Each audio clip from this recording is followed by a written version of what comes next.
కాల్పుల మూతతో ఛత్తీస్గఢ్ బీజాపూర్ అడవి దద్దరిల్లింది. పోలీసులు మావోయిస్టుల మధ్య హోరాహోరీగా కాల్పులు జరుగుతున్నాయి. ఊసూరు పోలీస్ స్టేషన్ పరిధిలో గల కాంకేర్, మారేడు అటవీ ప్రాంతంలో భద్రతా బలగాలు మావోయిస్టులకు మధ్య ఫైరింగ్ జరుగుతుంది. కాల్పుల్లో 12 మంది మావోయిస్టులు మృతి చెందారు. మృతుల సంఖ్య పెరిగే అవకాశం ఉందని ఛత్తీస్గఢ్ భద్రతా బలగాలు స్పష్టం చేశాయి. ఘటనా స్థలిలో AK-47 లాంచర్, SLR స్వాధీనం చేసుకున్నారు. మావోయిస్టులు ఉన్నారనే సమాచారంతో కోబ్రా, CRPF, STF, DRG 3 జిల్లాల పోలీసులు జాయింట్ ఆపరేషన్ నిర్వహించాయి.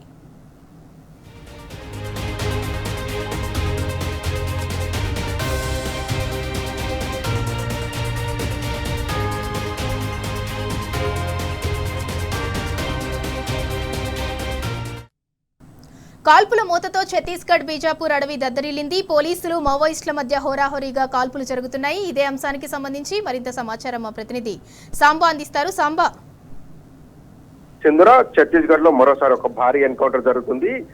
సాయంత్రం పొద్దుపోయిన తర్వాత మధ్యాహ్నం నుంచి ఎన్కౌంటర్ కొనసాగుతున్నప్పటికీ బయటికి సమాచారం మాత్రం సాయంత్రం 4 గంటల ప్రాంతంలో ఎన్కౌంటర్ సంబంధించినటువంటి అప్డేట్ వచ్చింది. మొదటి నుంచి కూడా ఇది ఒక కేవలం 2 మావోయిస్టులు మాత్రమే చనిపోయారని చెప్పారు. కానీ లేటెస్ట్ సమాచారం ప్రకారం 12 మంది మావోయిస్టులు మృత్యువాత పడ్డట్టుగా చెప్తున్నారు. దాదాపు ఇంకా ఈ మృతుల సంఖ్య పెరుగుతుందని చెప్తున్నారు. 4 గంటల నుంచి కొనసాగుతున్నటువంటి ఎన్కౌంటర్ లో హోరాహోరీ కాల్పులు జరుగుతున్నట్టుగా భద్రతా బలగాలు చేస్తున్నటువంటి సమాచారం.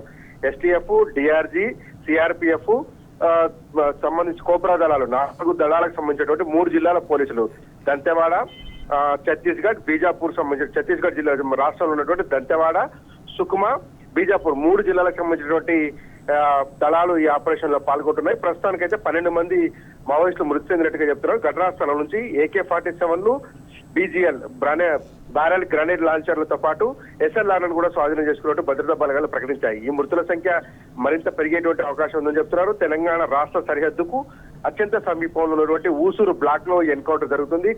పూజారి, కాంకేర్, అట్లాగే మారేడు బాక అటవీ ప్రాంతంలో ఎన్కౌంటర్ కొనసాగుతుంది. ఇప్పటికి ఉన్నటువంటి సమాచారం ప్రకారం ఇంకా ఎన్కౌంటర్ లో జరుగుతున్న ప్రాంతంలో ఎక్స్చేంజ్ ఆఫ్ ఫైర్ 2 వైపుల నుంచి కూడా కాల్పుల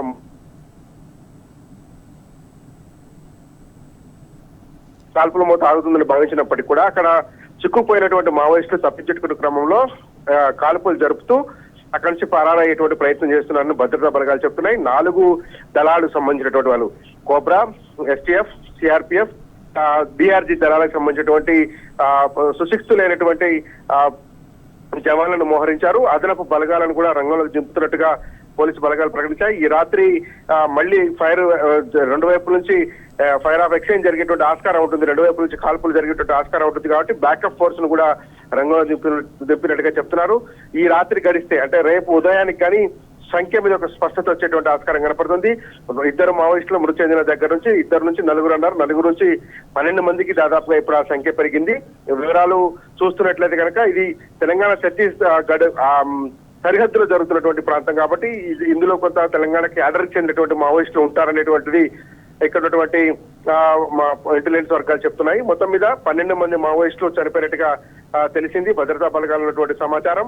ఈ సంఖ్య పెరిగేటువంటి ఆస్కారం ఉంటుందని చెప్తున్నారు. పెద్ద ఎత్తున ఆయుధాలను కూడా స్వాధీనం చేసుకుంటున్నారు. ఈ మధ్య కాలంలో 8 మంది జవాన్లను మట్టు పెట్టుకున్నటువంటి IED బ్లాస్ట్ తర్వాత మావోయిస్టు నుంచి వస్తున్నటువంటి కవ్వింపు చర్యలకు ఒక ప్రతీకారతో భద్రతా బలగాలు రగిలిపోతున్నటువంటి పరిస్థితి కనిపిస్తుంది. ఆ IED బ్లాస్ట్ జరిగిన తెల్లారే ఒక ఎన్కౌంటర్ జరిగింది. 4 మావోయిస్టులను ఆ రోజు మట్టు పెట్టారు. ఇప్పుడు జరుగుతున్నటువంటి ఎన్కౌంటర్ లో 12 మంది మావోయిస్టులను కోల్పోవడం ఆ పార్టీకి పెద్ద ఎదురుదెబ్బగా చెప్తున్నారు. 2 వైపుల నుంచి కూడా ప్రాణ నష్టం ఉండేటువంటి ఆస్కారం ఉంటుందని అనుకున్నారు. కానీ ఇవాళ జరిగినటువంటి అటువైపు IED బ్లాస్ట్ లో 8 మంది జవాన్లను కోల్పోయినటువంటి భద్రతా బలగాలు దానికి ఒక ప్రతీకారచ ఒక బదులు తీర్చుకోవడంలో భాగంగా ఎన్కౌంటర్ జరుగుతున్నట్టుగా చెప్తా ఉన్నారు. ఇప్పటికే 12 మంది మావోయిస్టులు చనిపోయినట్టుగా తెలిసింది.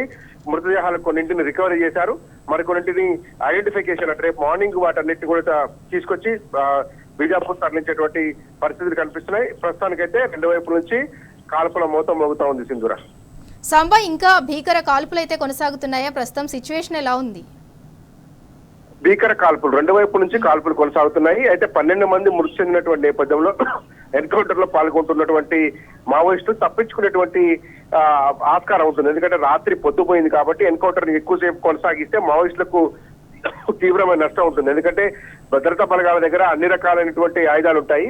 లైటింగ్ సోర్స్ కూడా ఉంటుంది. రాత్రి పూట కరెక్ట్ గా మార్క్ చేసి లైటింగ్ వేసి దాడి చేసేటువంటి అదనపు బలగం భద్రతా బలగాల దగ్గర ఉంటుంది. మావోయిస్టుల దగ్గర అటువంటి ఏమీ ఉండవు. ఆ పరికరాలు, లైటింగ్ పరికరాలు కావచ్చు, రాత్రి మోడ్ ని తట్టుకునేటువంటి అవకాశం వాళ్ళ దగ్గర ఉండదు. కాబట్టి ఎస్కేప్ అవడానికి వాళ్ళకి ఒక అవకాశం ఉంటుంది. కాబట్టి అక్కడ నుంచి ఘటనా స్థలం నుంచి తప్పించుకునేటువంటి ప్రయత్నం మావోయిస్టులు చేస్తున్నట్టుగా భద్రతా బలగాలు చెప్తున్నాయి. కానీ ఎట్టి పరిస్థితుల్లో ఎన్కౌంటర్ ని ముగించాలనేటువంటి లక్ష్యంతో పోలీసు బలగాలు పనిచేస్తున్నట్టుగా చెప్తున్నారు.